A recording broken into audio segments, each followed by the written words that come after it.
Hi, so there is a waning moon in Cancer at this time, and the question I asked was, in what ways should you nurture and care for your needs? And the first card we have is the Mother. The Great Mother, the Feminine, the Source. We begin our archetypal story with the Mother's love. Through her sensual, fertile, and life-giving energy, all creation takes form. Regardless of our birth story, each of our hearts beat for the first time in the warm womb of the Mother, where she offered resources from her body for the building of our own. Yet her tale is not so simple. As the Mother, especially on the earthly plane, contains both light and dark aspects of the feminine. With the best of intentions, the Mother wraps her loving arms around her creations and begins to grip what she meant to set free.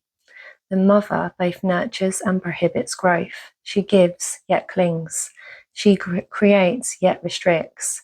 Amid this complex energy, the Mother holds the key to the eternal challenge of love. The Mother is part of the trifecta, Maiden, Mother, Crone. Because of the relationship between them, take special note when they appear in one reading. Notice how the Mother archetype is expressed in nature. This is perhaps the most balanced and benevolent form of the Mother's grace. So, as this is the theme, this is saying to nurture yourself as a mother does for her children. So, find time in your busy life, do something creative or something that makes you feel free. We can do so much for others in our daily lives, and whether that's you being a mother or being a good friend for someone or a co-worker for someone at work. But there is a call at this time to give yourself what you need. And the next card we have is Neptune. Divinity, mysticism, seeking. Neptune is the mystic's planet. Its transcendent energy projects toward the heavens. When the Neptune card appears, the seeker archetype is activated and doorways to new dimensions open. A voice whispers from beyond the earthly plane, perhaps calling you to a pilgrimage or new spiritual practice, or you may experience a meditative bliss beyond your wildest dreams. Divinity has arrived. Whether you call it nirvana, samadhi, enlightenment, or just good old serenity, amidst your spiritual awakening, remember that ultimately the work is not about you. The work is about what's bigger than you. Stay grounded in that reality and you're likely to avoid Neptune's pitfalls of narcissism and escapism. History shows us examples of spirituality turned madness, so keep your woo-woo tendencies in balance with a little self-service. Go deeper, pick up a spiritual text that you haven't read in a while, reread it as if for the first time. To ponder forgiveness as medicine. So, as probably if you're listening to this, we're all seekers of some aspect of spirituality. So this suggests there may be something you want to learn or discover, but it also says to stay grounded and present in your surroundings. So sometimes when we're on our spiritual journeys, we can get a little bit lost in these, and then everything around us kind of dissipates and we forget who's around us and, our daily life and what we're supposed to be doing as well. Just remember staying grounded is really important. The next card we have is Drum, Dream and Journey. So for me, this is saying, this time of year, the veil is very thin and it's much easier to connect to spirit and our ancestors. Dream big, because I think sometimes we put ourselves too small. So, your intentions and your will have the power to bring any of your dreams to a reality. Your visions, dreams, and daydreams could be guiding you to the next step of your journey. Maybe note down any repeating signs or numbers, synchronicities that you may be noticing. Date them. I have been doing this for probably, the last year and a half. I've got so many diaries now that are full up. And when I look back at them and notice the things I was writing down then and then what's happened since, it's kind of amazing how much more clear my insights are becoming. I think a lot of us, we want to strengthen our gifts and our talents, and we can do this, but don't limit yourself. Set your sights high and do something that you are really fulfilled by. So the next card we have is the central sun, and this represents, our unconscious thoughts. So the keywords were abundance, downloads, regeneration, and success. So as the theme is about, self-nurturing, as you take the time to self-nurture and do what you love, you'll continue to reveal new ideas, new experiences, new opportunities, I think will start to come towards you.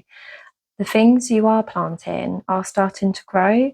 When you put your time and focus into your craft or crafts, you start to receive more breadcrumbs for your next steps. This is a time of alignment. Our old stories and old energy is being cleared away. So obviously with the central sun, this speaks to our solar plexus. This is about our power.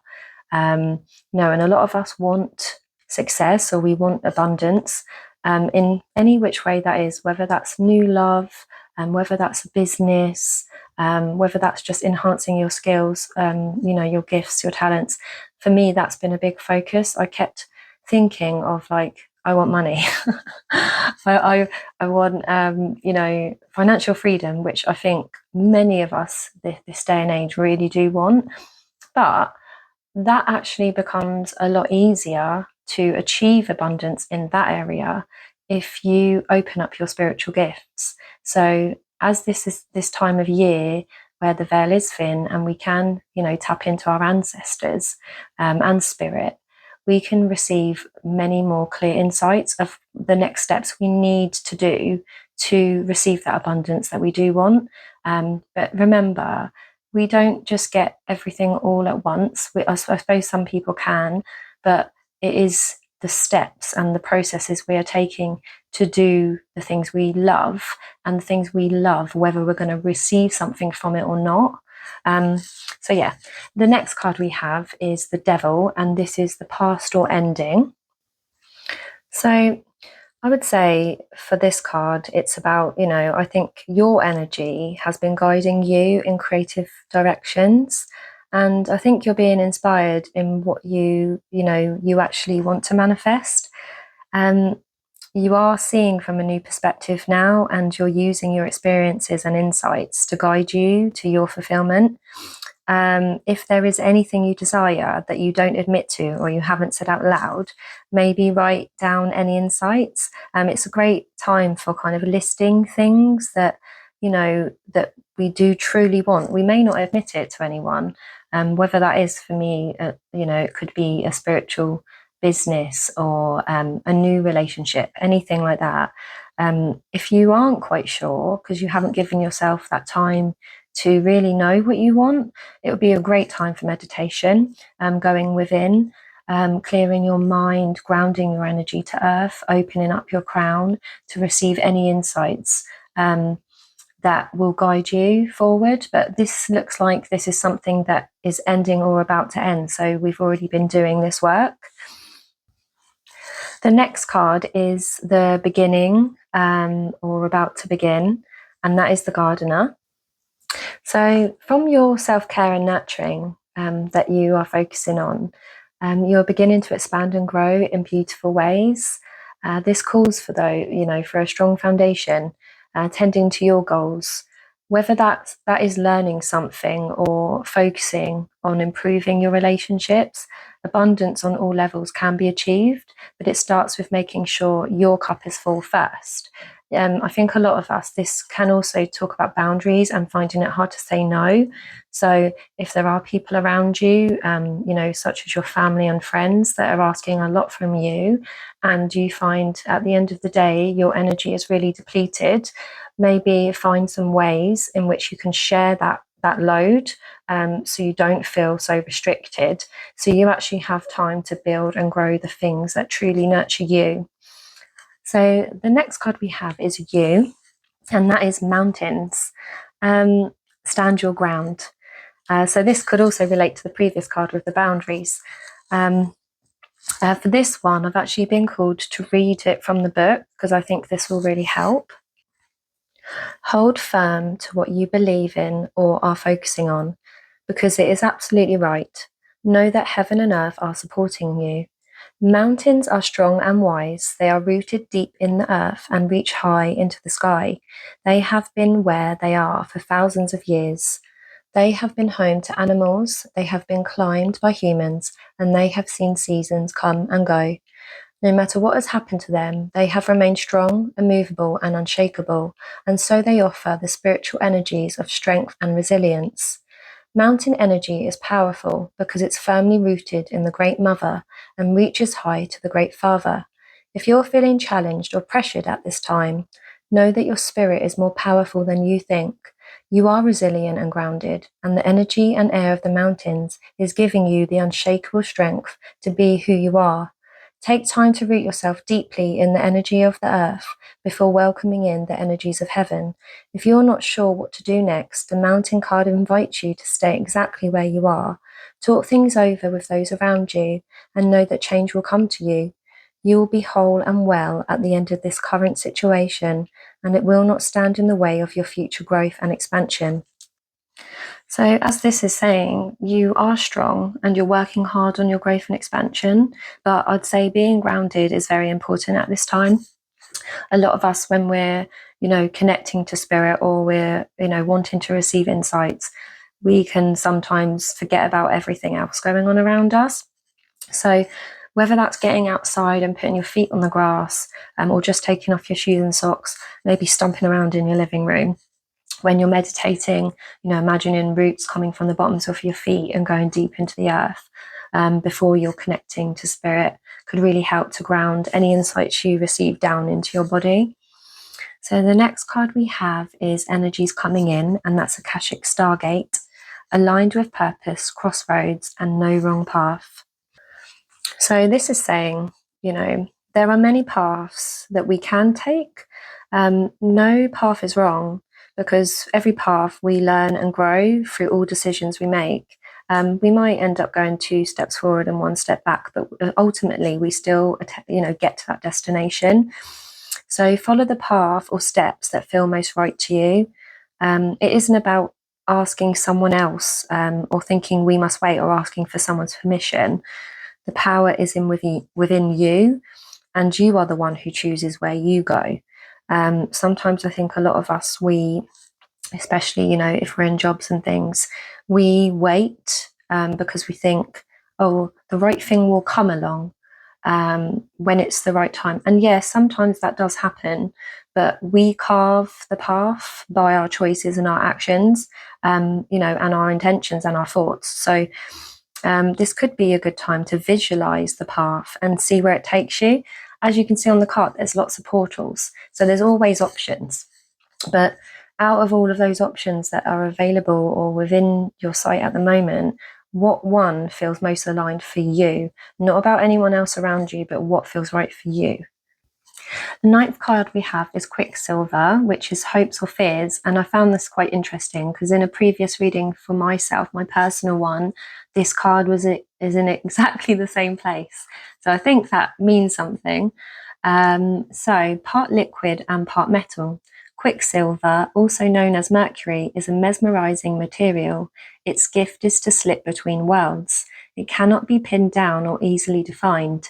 Mercury came to symbolize the god Hermes and the great hermetic secrets of alchemy, always sliding away into secrecy, just beyond the alchemist's grasp. It is said Mercury represents the transition between the physical and the unseen worlds, between life and death, between science and the esoteric.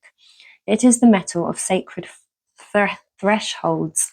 Shamanic practitioners of every tradition must acquire the ability to stand at the doorway between worlds. This is no small feat. The Mercury card indicates the querent has a particular gift for such a task. This is the work of the shaman, teacher, sage, artist, and alchemist. Heed the call of Quicksilver. The sacred threshold requires your attendance to ponder the power of a secret. If you're attracted to shamanic work, find a trusted teacher who can guide the way. Be discerning in your choice. Alchemy reminds us you cannot transmit what you haven't got. In esoteric wisdom traditions, Quicksilver and Mercury are associated with the lungs. It's no surprise that the shaman is a lifelong student of the breath. So I find that quite interesting, especially as it was the same one that I got in the same place. So with this time of year, with Halloween approaching and the veil being thin, our ancestors and guides are much more accessible. So you may be wanting or feeling called to explore deeper worlds. This can be something that brings fear, because I know in the past when I've had certain visuals or seen things, I've jolted, and it's made me a bit scared. I think this is quite a normal thing as you're going through this journey. But the unseen and the unknown is always here. It is just getting quiet enough to notice. So nighttime is very powerful before sleep. So this time for me, I find I experience more mystic experiences. I keep getting messages about going within and connecting to my ancestors and guides at this time.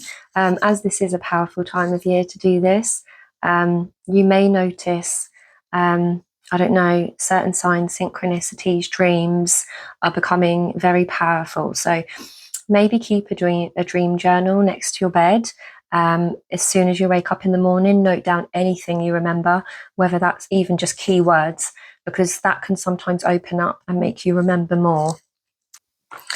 And the outcome or the key is the shaman. And again, I find this quite interesting because we've got, our conscious thoughts as drum, dream, and journey, which also can relate to, shamanic traditions with the drum and journeying. They've mentioned it in the Quicksilver card, and now in this one is our outcome or key. The keywords are the magi, the sorcerer, the medicine woman. 3 archetypal ingredients constitute the shaman, and all must be present in order to reveal its magic. First, the shaman is activated by long-standing and diligent study, the mentor. Second, its orientation is generously and accurately aimed toward the healing of the self, the other, and the culture, the healer. And third, the shaman has a knack for finding doorways to the other world, allowing psychic visions and old magic to leak into this world, the unseen. In this way, the shaman is a master who bridges the everyday and the sacred, revealing potent power needed desperately in our time. Yet where there is power, there is shadow. So the shaman must be vigilant in studying their darkness. This card reminds us that the force of healing is ultimately not our own. We must shape it and share it with the world. The shaman can't be rushed. Working with this archetype requires study and perseverance. Think of it like brining or marinading. The content must permeate every fiber of its being. Contrary to popular belief, the shaman archetype appears in every vocation. Teachers, directors, surgeons, politicians, and poets are just a few of the faces a shaman may wear. When light, fearless student and practitioner. When dark, overpromises, blames, hurts self and others. So I would say for this is basically saying, keep studying and expanding your gifts and talents. You have the ability to heal yourself and others through your practice and in your sharing of your wisdom. So, a shaman's, practice or work is never done. I think I've said this many times before, the work is never done. While we're here on earth, it's a continuous journey of self-discovery and remembrance. And by, tapping in to your gifts, by going quiet, by noticing signs, synchronicities, writing, all of these kind of build up. But even by the end of your life, you may still not find exactly the answers, but I think I've read this in a book before. The more you know, the more you find the more you find you don't know. So it's don't be so rigid on the journey. Kind of flow with it, where you don't have to be you don't have to know everything about everything. You can follow the flow and follow where your interest is peaked. And then when you're bored and then you think, oh no, I want to learn about this now, move on to something else. I picked an animal spirit card, and that was Cobra, and I will read that. So this says, pausing, waiting, the inner teacher. The cobra represents a teacher or spiritual guardian. The cobra hovers and watches, ever present, ever protecting, ever loving. The essence of the cobra is found deep within us, in the form of the inner teacher, and manifests externally in those special guides who've led us along our path. What would it feel like to be a student again? What are you ready to learn? Remember the old saying, when the student is ready, the teacher appears. When in balance, a student of life, humble, wise. When out of balance, know-it-all, egocentric. To bring it into balance, taking a class, study. So, as the Shaman card mentions, it is a time of study. But for all of us on this spiritual path, the learning continues, until we leave this body. And then even when we're in spirit, we continue to evolve and grow. And the angel number card we have today is 1010. It's up to you. Keywords are moderation, patience, flow, clarity, joy, movement, self-realization, taking action, unconditional love. It's time to put those long cherished ideas into action. You will soon come into contact with the appropriate individuals, circumstances, and resources. Eventually, you will experience joy as well as brand new opportunities. Trust in the process. So that is all for today. If you have any insights from any of the cards or anything that you would like to share, please share it in the comments below. I'd really appreciate that. And until next time, thank you. Bye.